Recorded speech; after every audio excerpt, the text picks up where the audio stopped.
بسم اللہ الرحمن الرحیم۔ السلام علیکم، آپ دیکھ رہے ہیں حالات۔ میں ہوں Saeed Chaudhry. Chief justice Pakistan mister justice Qazi Faez عیسیٰ کی سربراہی میں قائم 5 رکنی بینچ نے آئین کے آرٹیکل 63A کی جو 2022 میں تشریح کی تھی سپریم کورٹ نے، ایک طرح سے ری رائٹ کر دیا تھا اس آرٹیکل کو، وہ تشریح کالعدم کر دی ہے اور اوریجنل حالت میں 63A کو بحال کر دی ہے۔ اب منحرف ارکان جو ہیں وہ کیسے ووٹ ڈالیں گے، ان کے خلاف کیسے کارروائی ہوگی، یہ ساری تفصیلات جو ہیں اور جو پروسیڈنگ ہوئی ہے اس میں جو ہوا ہے وہ آپ کے سامنے رکھیں گے۔ اور پھر کچھ ایسی خبریں ہیں کہ سپریم کورٹ کے سینئر ترین جج مسٹر جسٹس سید منصور علی شاہ کے سربراہی میں ججوں کا کوئی غیر رسمی اجلاس ہوا ہے۔ کیا قاضی صاحب کے خلاف کوئی کھچڑی پک رہی ہے عدلیہ کے اندر؟ اگر پک رہی ہے تو کیا وہ کامیاب ہو سکتی ہے؟ اس پر بھی بات کریں گے، لیکن اس سے پہلے کہ آج ڈی چوک میں پہنچنے کا اعلان کر رکھا ہے ریڈ زون میں تحریک انصاف والوں نے، اور عمران خان صاحب نے یہ کال دی ہوئی ہے۔ عمران خان کی جو کال ہے اس کو آگے بڑھاتے ہوئے جو گنڈا پور صاحب ہیں وہ بڑے شیر ہوئے ہیں، جناب پہنچ رہے ہیں ہم، اور دوسری طرف جو حکومت ہے اس نے پکے انتظامات کیے ہوئے ہیں کہ جناب نہیں پہنچنے دینا۔ کیا یہ لوگ پہنچ سکیں گے؟ یہ چاہتے کیا ہیں آخر؟ یہ بھی تو دیکھنا پڑے گا نا۔ میں پہلے بھی یہ عرض کر چکا ہوں کہ ان کا مقصد صرف افراتفری، انتشار، ایک ہی ان کا کام ہے، اور حکومت کی جو ریٹ ہے اس کو کمزور کرنا یا ختم کرنا۔ ان کا خیال ہے کہ شاید ایسا کرنے سے عمران خان کی رہائی کا جو راستہ ہے وہ ہموار ہو سکتا ہے۔ کبھی یہ اداروں پہ حملہ آور ہوتے ہیں، کبھی سپریم کورٹ پہ حملہ آور ہوتے ہیں، حتیٰ کہ سینئر ترین جج سید منصور علی شاہ صاحب کی شخصیت جو ہے انہیں بھی انہوں نے بدنازہ بنا دیا ہوگا کہ جناب قاضی جائے گا، منصور علی شاہ آئے گا، 5 حلقے کھلیں گے، حکومت گھر چلی جائے گی، عمران باہر ہوگا، اس طرح کی باتیں جاتے ہیں۔ عمران خان نے خود یہ باتیں کی ہوئی ہیں کہ سید منصور علی شاہ صاحب آئیں گے تو پھر حالات جو ہیں وہ بدل جائیں گے، اور ہمارا جو مینڈیٹ ہے وہ واپس آئے گا۔ 9 مئی جو ہے کہ وہ فالس فلیگ آپریشن تھا، اس کی جوڈیشل انکوائری کروائیں گے وہ آ کے، یعنی ابھی سے ان کو پتہ ہے کہ منصور علی شاہ صاحب کیا کریں گے آ کے۔ بہرحال انہوں نے پی ٹی اے والوں نے متنازع بنا دیا ہے سید منصور علی شاہ صاحب کو بھی، اور انہوں نے جو فیصلے دیے ہیں اور پھر اب جو اجلاس ہوا ہے اس کے بعد لگ یہ رہا ہے، یعنی تقویت مل رہی ہے عمران خان کی جو گفتگو ہے، جو بات ہے، جو بیانیہ ہے اس کو، کہ شاید ایسا ہی کچھ کرنے والے ہیں۔ اور دوسری طرف حکومت جو ہے وہ بھی اپنے طور پہ جوابی اقدامات کر رہی ہے، بہرحال آئین میں ترمیم لا رہی ہے، جو بھی کیا جا رہا ہے ان کی طرف سے۔ اچھا، اس پر تو آگے جا کے ہم بات کریں گے۔ تو انہوں نے ڈی چوک پہنچنے کا اعلان کیا ہو، ایک طرف کہہ رہے ہیں کہ عدلیہ کی آزادی کی جنگ، دوسری طرف عدلیہ کے حکم کی صریحاً خلاف ورزی۔ اسلام آباد ہائی کورٹ یہ کہہ چکی ہوئی ہے کہ جناب جو ریڈ زون ہے وہاں کوئی جلسہ نہیں ہو سکتا، یہ کہتے ہیں جناب ہم نے ریڈ زون میں پہنچنا ہے۔ اور جو ہمارے وزیر داخلہ ہیں محسن نقوی صاحب، انہوں نے جو اعلان کیا اور پریس کانفرنس کی ہے، اور 2 ٹوک انداز میں، اور ایک طرح سے کہہ لیں کہ ان کو خبردار کی ہے، تنبیہ کی ہے کہ بندے بن جاؤ، یہ کوئی رعایت، کوئی نرمی نہیں ہونی، اس بنیاد پہ بھی کوئی نرمی نہیں ہونی بھائی جی، کہ وہاں سے وزیر اعلیٰ صاحب جو ہیں وہ آ رہے ہیں۔ ان کے جناب وزیر اعلیٰ صاحب اچھے پاکستانی ہیں، لیکن ہوش کے ناخن لیں اپنے اس فیصلے پہ، جو وہ نظر ثانی کریں کہ ابھی ایک دن ہے ان کے پاس۔ یہ کل انہوں نے پریس کانفرنس کی تھی، تو آج یہ 4 اکتوبر کو انہوں نے جو اعلان کی ہے اس کے مطابق یہ پہنچ رہے ہیں جناب، کہ ہم وہاں پہنچیں گے۔ اور وہاں جو ہمارے وزیر داخلہ ہے انہوں نے یہ بتایا ہے کہ جناب فوج بھی طلب کر لی گئی ہے، پیراملٹری فورسز بھی طلب کر لی گئی ہیں، رینجرز بھی طلب کر لی گئی ہے، پولیس تو ہے، وہ تو پہلی ہے۔ تو وہ کہتے ہیں جناب وہ انہیں پرندہ پر نہیں مار سکے گا، یہ دیکھ لیجئے۔ اس طرح کے انتظامات جو میری اطلاع ہے اس کے مطابق بھی اس طرح کے انتظامات ہیں۔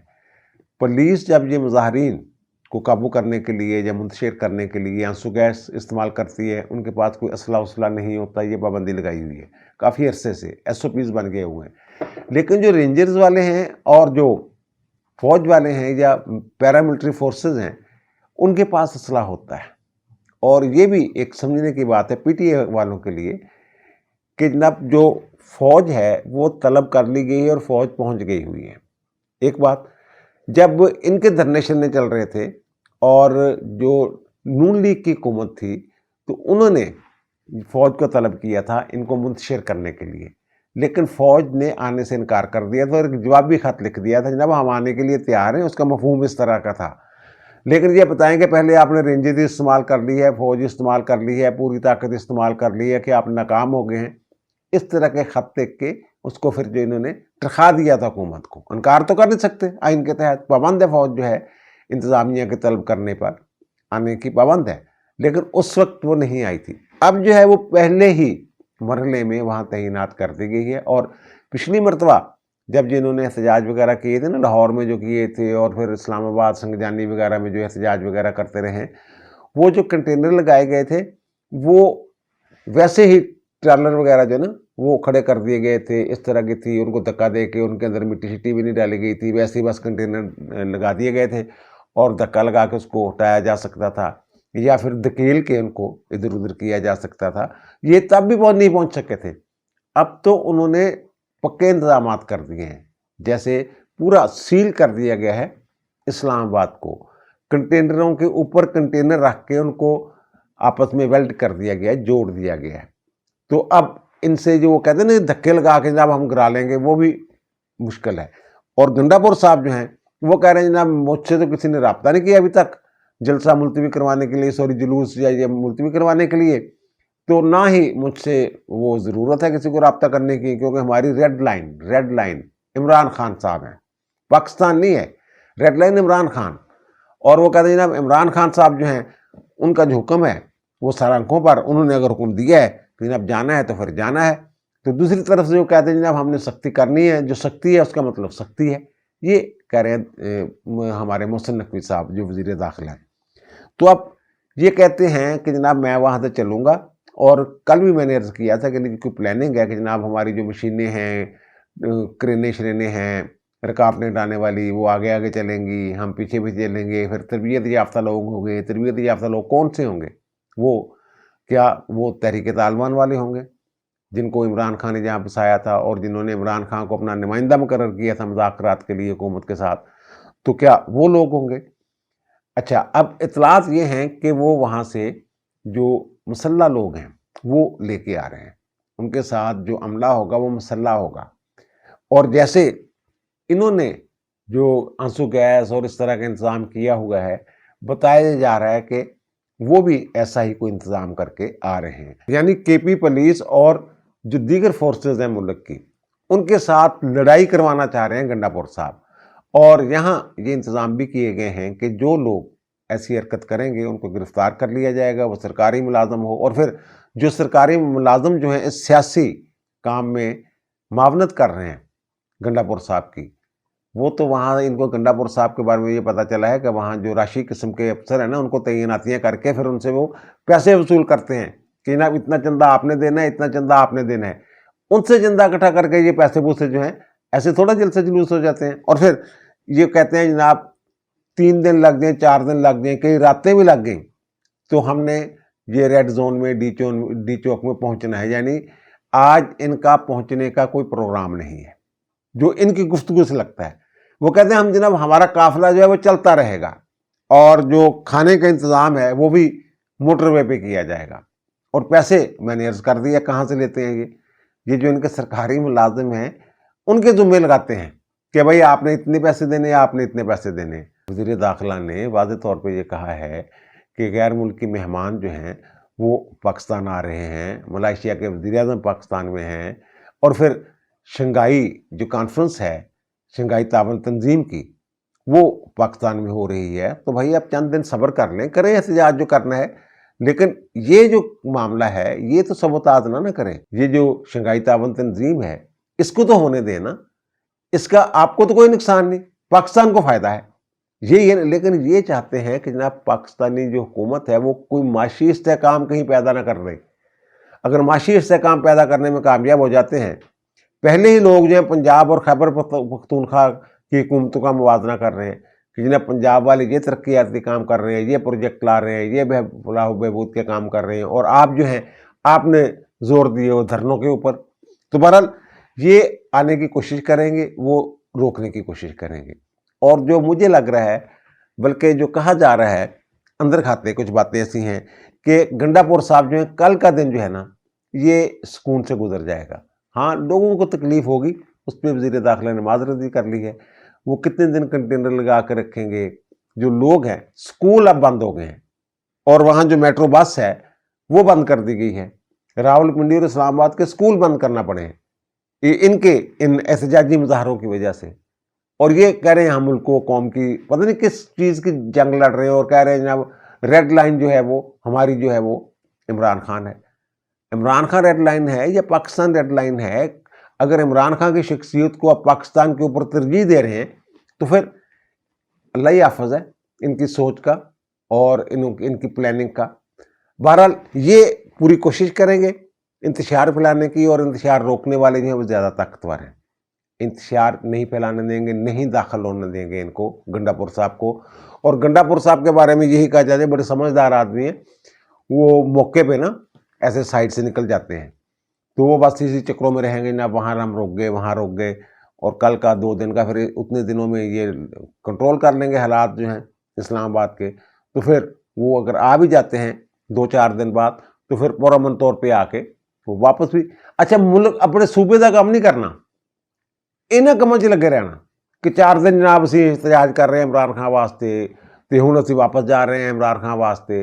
عجیب صورتحال بنائی ہے انہوں نے بہرحال۔ اور دوسری جو خبر یہ ہے کہ جو آج chief justice Pakistan mister justice Qazi Faez عیسیٰ کی سربراہی میں 5 رکنی بینچ، لارجر بینچ تھا، اس نے جو انہوں نے 17 مئی 2022 کو عمر عطا بندیال والی عدالت تھی، اس نے جو تشریح کی تھی آئین کے آرٹیکل 63A کی، جو ڈیفیکشن کلاز ہے، یعنی جو پارٹی سے منحرف ہو کے ووٹ دیتا ہے 3-4 معاملات پہ، تو اس حوالے سے انہوں نے ایک صدارتی ریفرنس آیا تھا اور انہوں نے تشریح کی تھی۔ اس سے فیصلے کے جو آتھر تھے وہ منیب اختر صاحب تھے۔ منیب اختر صاحب کو شامل کیا گیا اس بینچ میں، نظر ثانی کا جو بینچ تھا، تو اس میں وہ انہوں نے بیٹھنے سے انکار کر دیا، تو پھر ان کی جگہ جو ہے وہ نعیم اختر افغان صاحب جو ہیں ان کو بٹھایا گیا۔ یہ 5 رکنی بینچ کا فیصلہ تھا 17 مئی 2022 کو۔ تو اس میں 3 جج جو تھے اس وقت کے chief justice Umar Ata Bandial, justice منیب اختر اور جسٹس اعجاز علی احسن صاحب، انہوں نے یہ کہا تھا کہ جناب ووٹ کاسٹ کرے گا وہ بنتا ہے جو، لیکن اس کا ووٹ جب شمار نہیں ہوگا، شمار نہیں ہوگا۔ یہ کیا کیوں گیا تھا؟ یہ ریفرنس آیا کب تھا؟ یہ ریفرنس جب عمران خان کے خلاف تحریک عدم اعتماد کی باتیں ہو رہی تھیں، لائی جا رہی تھی تحریک عدم اعتماد، تو اس وقت صدر کی طرف سے ایک ریفرنس بھیجا گیا تھا سپریم کورٹ کو کہ آئین کے آرٹیکل 63A کی تشریح کر دیں کہ کیا اس بندے کا ووٹ جو ہے وہ گنا جائے گا جو پارٹی سے انحراف کر کے اس تحریک عدم اعتماد یا جو باقی دیگر چیزیں ہیں وہاں وہ ووٹ دیتا ہے جن پر پابندی ہے آئین میں۔ تو انہوں نے یہ ڈکلیئر کر دیا۔ اچھا پہلے تو انہوں نے نا جب یہ تحریک عدم اعتماد آئی تو انہوں نے کہا جناب پہلے تو ووٹ ڈالنے کی، کاسٹ کرنے کی انہوں نے اجازت دے دی، ان کا جناب ووٹ کاسٹ کر سکتا ہے، وہ حق ہے ووٹ کاسٹ کرنا۔ اچھا تو ان کا خیال یہ تھا کہ جو پی ٹی آئی کے بندے جو کہتے ہیں پنجاب ہاؤس میں ٹھہرائے ہوئے ہیں، سندھ ہاؤس میں ٹھہرائے ہوئے ہیں، جہاں ٹھہرائے ہوئے ہیں، سندھ ہاؤس میں زیادہ ان کا وہ شور شرابہ تھا کہ 20 بندے ہیں، 24 بندے ہیں، فلاں جناب وہ پی ٹی آئی کے بندے ہیں، تو وہ جناب تو وہ ووٹ ڈالیں گے اور پھر وہ ان کا ووٹ شمار نہیں، ہم فیصلہ دے دیں گے، ان کا ووٹ جو شمار نہیں ہوگا۔ یہ عدالتی فیصلے سے مشروط کیا تھا انہوں نے ان کا جو ووٹ کاسٹ کرنا ہے۔ تو انہوں نے جو پی ڈی ایم کے لوگ تھے انہوں نے ان کی مدد نہیں لی تھی، ان کی مدد کے بغیر آپ کو یاد ہوگا کہ عمران خان کے خلاف جو تحریک عدم اعتماد ہے وہ کامیاب ہو گئی تھی، اور اس کا نقصان پھر پنجاب میں ہوا تھا۔ پنجاب میں حمزہ شہباز کی جو حکومت ہے وہ قائم ہو گئی تھی۔ یہ پی ٹی آئی کے ایم پی ایس جو تھے 20 سے زیادہ، 22-23 کے قریب، وہ ان کے حمزہ کے ساتھ چلے گئے تھے۔ تو یہاں انہوں نے پھر یہ فیصلہ دیا تھا کہ جناب نہیں وہ ووٹ کاسٹ نہیں ہوگا، اور وہ جو ہے جناب اس کے بعد جناب وہ آپ کے سامنے ہے ساری صورتحال جو بنی رہی پنجاب میں۔ اور پھر جب دوبارہ الیکشن ہوا ہے پنجاب میں، ان کو تو انہوں نے کہا جناب انتخاب، کیونکہ وہ گنتی سے نکال دیے بندے حمزہ شہباز کے، تو آپ تو ان میں وہ منتخب ہی نہیں ہوئے۔ پھر اس فیصلے کی روشنی میں جو کاف لیگ کے لوگ تھے ان کو خط لکھا، جو ایم پی ایس تھے، چوری شجاعت حسین نے جو کاف لیگ کے سربراہ ہیں، اور انہوں نے اس خط کی کاپی جو ہے وہ جو ڈپٹی اسپیکر تھے جو اس وقت اجلاس کی صدارت کر رہے تھے ان کو ایک کاپی بھی دی تھی انہوں نے کہ جناب یہ کاپی ہے، میں نے ان کو لیٹر لکھ دیا، ان کے ووٹ آپ نے شمار نہیں کرنے۔ انہوں نے کی ہے، لیکن پھر ہوا کیا، پھر یہ پہنچ گیا جناب سپریم کورٹ نہیں، یہ پارلیمانی پارٹی نے فیصلہ کیا تھا جناب پرویز الہی کو ووٹ دینے کا، تو یہ کیسے ہو سکتا ہے کہ پرویز الہی جو ہے وہ کاف لیگ کا ہے، صوبائی صدر ہے، اور اس کے خلاف جو ہے وہ ایک جو مرکزی صدر ہے وہ لکھ دے کہ جناب یہ جناب اس کے، یہ عجیب و غریب قسم کی ججمنٹ دی تھی انہوں نے سپریم کورٹ نے. تو اس پہ پھر ظاہر ہے بڑی لہدے ہوئی، ہر بندے نے کہا جناب یہ تو آئین کو ری رائٹ کر دیا آپ لوگوں نے. تو پھر اس کی سماعت ہوئی. اب اس پہ نا جو فیصلہ ہے اس پہ جو لوگ ہیں نا بڑے قانونی ماہرین، کامران مرتضیٰ جیسے، وہ اس پہ کہہ رہے ہیں کہ فیصلہ ٹھیک ہے لیکن ٹائمنگ غلط ہے. یہ اچانک کیوں لگایا گیا بھائی میرے، اچانک کیوں لگایا گیا؟ وہ ذوالفقار علی بھٹو کو جو سزائے موت دینے کے خلاف صدارتی ریفرنس تھا جو زرداری صاحب نے بھیجا تھا، وہ کتنی دیر سے پڑا ہوا تھا؟ پیپلز پارٹی کے دور میں بھیجا گیا تھا، لیکن کوئی ہاتھ نہیں لگا رہا تھا اس کو. ایک دو سماعتیں ہوئی، اس کے بعد جناب وہ اس کو فائل جو ہے وہ پتہ نہیں کہاں دفن کر دی گئی تھی. تو وہ بھی تو اچانک ہی نکالا تھا نا انہوں نے، قاضی صاحب نے، یعنی ایسے مقدمات جن کو کوئی ہاتھ نہیں لگاتا تھا، قاضی صاحب نے ان کو نکالا. اور پرویز مشرف کو جو سزائے موت ہوئی تھی اور اس کے خلاف جو اپیلیں تھیں خصوصی عدالت کی فیصلے کے خلاف، تو اس کی سماعت کس نے کی تھی؟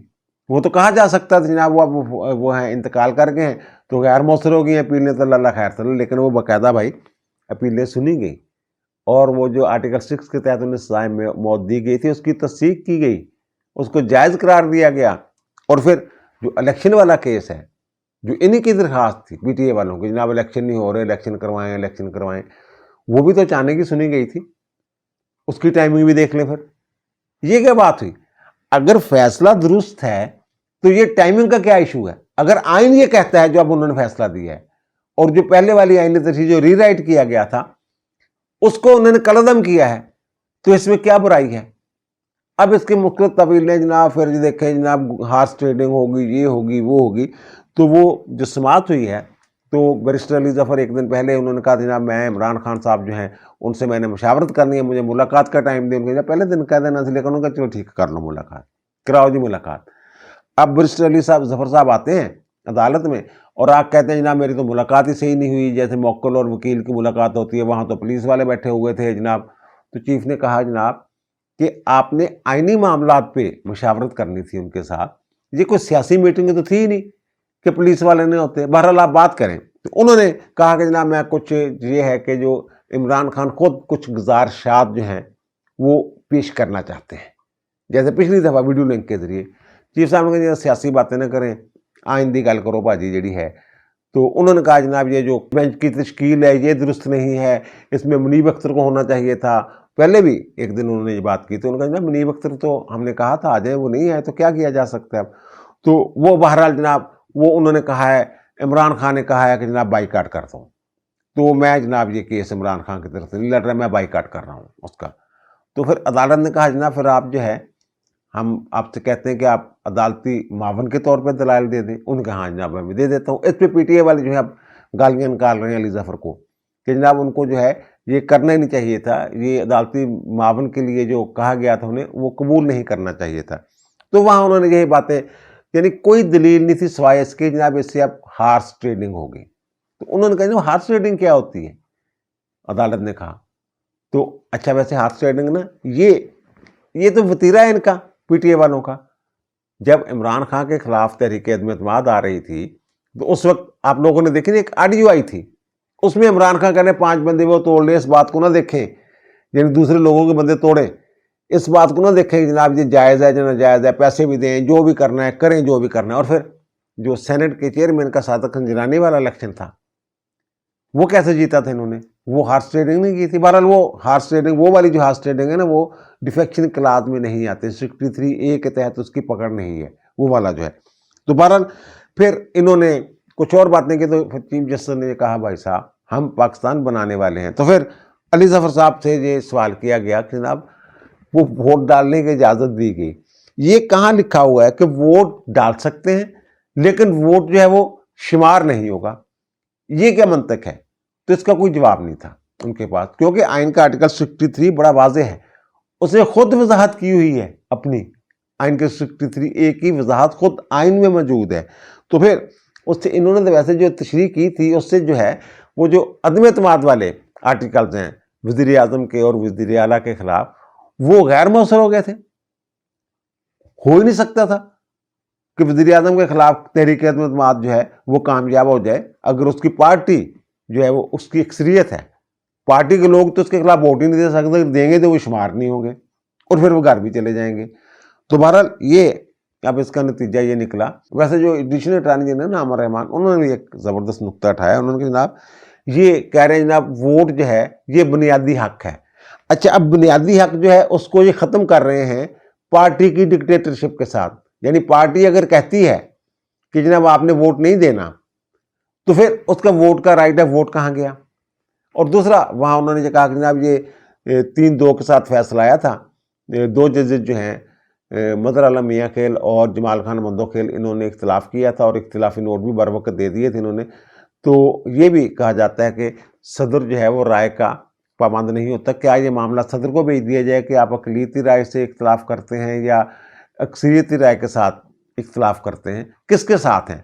تو ان کا نہیں جناب یہ ایک تو اس میں درخواستیں بھی تھیں اور دوسرا یہ حسبہ بل کیس والے کیس میں یہ ڈکلیئر کیا جا چکا ہے. یہ جو عدالت کی مشاورتی اختیار کے تحت رائے ہوگی وہ ماننے کے پابند ہوگی ریاست. اچھا بہرحال یہ ہو گیا اور اب جو آئین ہے 63A وہ بحال ہو گیا.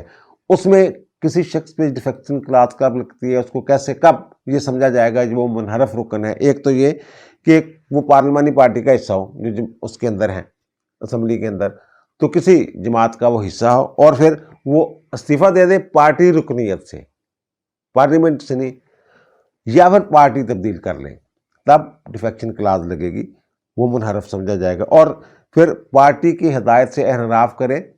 اگر وزیر اعظم کا الیکشن ہے یا وزیر اعلیٰ کا الیکشن ہے یا پھر ان کے خلاف تحریک عدم اعتماد ہے تو پھر وہ پارٹی پالیسی کے برعکس جو ہے ایکٹ کرے. بجٹ اور آئینی ترمیم جو ہے اس میں وہ انحراف کرے پارٹی کی ہدایت پہ. اب 2 شخص ایسے ہیں جن کے خلاف جو ہے وہ یہ اس ڈیفیکشن کلاس کے تحت ریفرنس جو ہے وہ بھیج دیا گیا ہے. ایک تو ہیں جناب عادل برزئی صاحب, یہ آزاد جیتے تھے بلوچستان سے MN, اور پھر یہ نون لیگ میں شامل ہو گئے تھے. اور دوسرے ہیں الیاس چودھری صاحب, جو گجرات سے آزاد جیتے تھے اور پھر کاف لیگ میں شامل ہو گئے تھے. دونوں نے وہ کہتے ہیں جناب بجٹ اجلاس میں پارٹی پالیسی کے یہ خلاف گئے ہیں, تو ان کے خلاف جو ہے وہ ریفرنس جو ہے کاف لیگ کے سربراہ نے بھی اور نون لیگ کے سربراہ نے بھی یعنی نواز شریف نے بھی ریفرنس بھیج دیا ہے.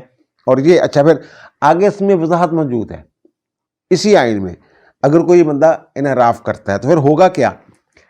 جو پارٹی سربراہ ہے وہ اعلامیہ جاری کرے گا جناب یہ بندہ منحرف ہے اور اسپیکر کو اس کی کاپی بھیج دے گا.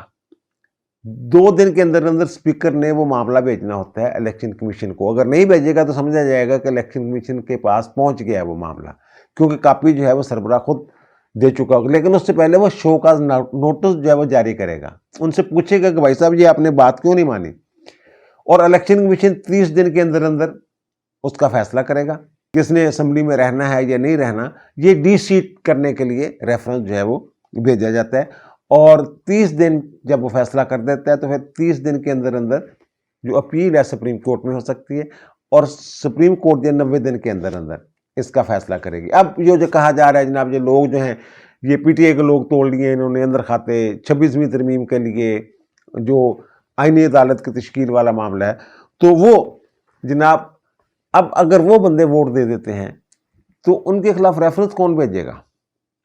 ان کی پارٹی کا تو سربراہ ہی کوئی نہیں, کاغذوں میں تو کوئی سربراہ نہیں ہے. وہ تو ان کے الیکشن جو ہیں گوہر علی خان صاحب وہ متنازع ہیں, تو کون ریفرنس بھیجے گا. اور اب اگر وہ ووٹ دیں گے تو ووٹ جو ہے وہ شمار ہوگا ان کا, اور 26ویں ترمیم جو ہے ان کے ووٹوں کے ساتھ جو ہے وہ منظور ہو سکتی ہے. ترمیم تو جائز ہی ہوگی نہیں اپنے. اور آخری خبر یہ ہے کہ کچھ اسلام آباد کے رپورٹرز جو ہیں وہ یہ خبر دے رہے ہیں کہ جناب جسٹس سید منصور علی شاہ صاحب گھر چلے گئے تھے گزشتہ روز, اس کے بعد وہ واپس آئے ہیں اور انہوں نے ججز کے ساتھ ایک اجلاس کیا ہے. اب کہا یہ جا رہا ہے کہ شاید وہ 8 جج تھے جن کے ساتھ جنہوں نے یہ فیصلہ نہیں دیا ہوا مخصوص نشستوں والا کہ PTI کو دے دی جائیں, اور پھر حسنات ملک صاحب یہ کہہ رہے ہیں کہ پتہ نہیں 10 تھے یا 11 تھے. اس طرح کی باتیں جو ہیں یہ سننے میں آ رہی ہیں. لیکن بہرحال ایک اجلاس جو ہے وہ ہوا ہے سید منصور علی شاہ صاحب کی سربراہی میں, اور پھر اس میں ظاہر ہے یہی جائزہ لیا گیا ہوگا نا کہ قاضی صاحب کے حوالے سے جو کل میں نے بھی لاگ کیا تھا کہ جناب شاید ان کے خلاف عدم اعتماد کر دیں اور پھر ان کو کام کرنے سے روک دیں. لیکن وہ اب صورتحال نہیں ہے سجاد شاہ والی, اب نہیں ہو سکتا. اب جو ہے وہ سارے اسلام آباد میں بیٹھے ہوئے ہیں, کوئٹہ میں کوئی نہیں بیٹھا ہوا, وہاں کوئی درخواست نہیں گئی ہوئی. یہ تو سارا کام جو ہے یہ supreme court practice procedure act کے تحت جو پروسیجر کمیٹی ہے 3 ججوں والی, اس نے یہ فیصلہ کرنا ہے کہ جناب درخواست لگنی ہے یا نہیں لگنی ہے تو کہاں لگنی ہے, یہ معاملہ ہے. بہرحال یہ جتنی بھی کوششیں کر لیں وہ ججز ہیں, سمجھدار ہیں, اس طرح کی صورتحال نہیں ہے. سجاد شاہ صاحب تو اکیلے رہ گئے تھے, کل کے بھی لاگ میں نے تفصیل کے ساتھ بتایا تھا اس حوالے سے. قاضی صاحب اکیلے نہیں ہیں, اور یہ بھی جو لوگ دعویٰ کر رہے ہیں کہ اکثریت جو ہے وہ شاید دوسری طرف ہے, ایسا بھی نہیں ہے. اب وہ خود کہہ رہے ہیں نیوٹرل جج بھی وہاں تھے, نیوٹرل جج ہو سکتا ہے سمجھانے کے ہوں, یہ بھی تو ہو سکتا ہے نا کہ جناب یہ اس پھڈے میں نہ پڑے. بہرحال اگر آئین میں ترمیم ہوتی ہے تو پھر اس کو تسلیم کریں, کیونکہ یہ پارلیمنٹ کا اختیار ہے ترمیم کرنا. تو وہ اگر آئینی عدالت بن رہی ہے تو بننے دیں. یہ اب ان کو صرف تکلیف یہ ہے کہ کسی طریقے سے اس ترمیم کو یہ روک لیں. اب زین ان کے جو ہیں قریشی صاحب وہ کہہ رہے تھے ٹی وی چینل بیٹھ کے جناب یہ اگر وعدہ کرتے ہیں کہ جناب ہم 21 تاریخ تک یہ نہیں لائیں گے یہ ترمیم تو ہم اپنے احتجاج ختم کر دیتے ہیں. یعنی ان کا احتجاج ہے ہی اس ترمیم کے خلاف, باقی تو سارے بہانے ہیں ان کے. انتشار بلانا ان کا مقصد ہے, اور اس کی ذمہ دار ترمیم ہے خود عدلیہ ہے. انہوں نے جو ایکسٹرا آرڈنری ریلیف دیے ہیں ان کو, پی ٹی اے والوں کو اور عمران خان کو, اس کا نتیجہ ہے کہ مجبور ہوئی ہے حکومت کہ جناب کئی ایک پلاننگز تھیں, کئی ایک پلان تھے کہ جناب اس کو کیسے کنٹرول کر رہا ہے. اس میں کورٹ پیکنگ پروگرام بھی تھا کہ اپنی مرضی کے جج جو ہے سپریم کورٹ میں بھر دیں, اور پھر اس میں ججوں کی جو عمر ہے اس میں اضافے کی بات بھی تھی, ٹینیور والی بات بھی تھی. اور اب یہ بلاول صاحب جو ہیں جی اعظم الدین تارڑ پہ انہوں نے چڑھائی کی ہوئی ہے کہ اس نے لیک کر دیا, جا کے بات کر لی ان سے, منصور علی شاہ صاحب سے. اور جو مجھے بتایا گیا کہ اس کے مطابق تو حکومت جو ہے وہ بدنیت نہیں تھی, سید منصور علی شاہ کی حد تک کوئی بدنیتی نہیں تھی, یہ مجھے بتایا گیا ہے. تو وہ تو نیک نیتی کے ساتھ ان کے سامنے تمام معاملہ جو ہے وہ لے کے گئی تھی, اور وہاں چیف جسٹس بھی تھے اور منصور علی شاہ صاحب بھی تھے. اس وقت تو منصور علی شاہ صاحب نے کوئی ایسا اس پہ اعتراض نہیں کیا تھا, لیکن بعد میں شاید مشاورت کی ہوگی تو کسی نے کہا ہوگا جناب تھوڑنا بھی ہاتھ ہو سکتا, جان دے. حکومت کہتے ہیں کہ ہم نیک نیتی کے ساتھ ہم نے ان کو اعتماد میں لینے کی کوشش کی تھی. بہرحال اب یہ جو اجلاس ہوتے رہیں نہ ہوتے رہیں, یہ ترمیم جو ہے یہ بھی منظور ہونی ہے, آئینی عدالت بھی منظور ہونی ہے, اور یہ جو اجلاس وغیرہ ہیں ان کا نتیجہ جو ہے یہ کچھ نہیں نکلنا سوائے کشیدگی کے. اب دیجیے مجھے اجازت, انشاءاللہ دوبارہ ملاقات ہوگی نئے ویلاگ کے ساتھ. اللہ تعالیٰ آپ پر, مجھ پر, ہم سب پر مہربان رہے. اللہ حافظ.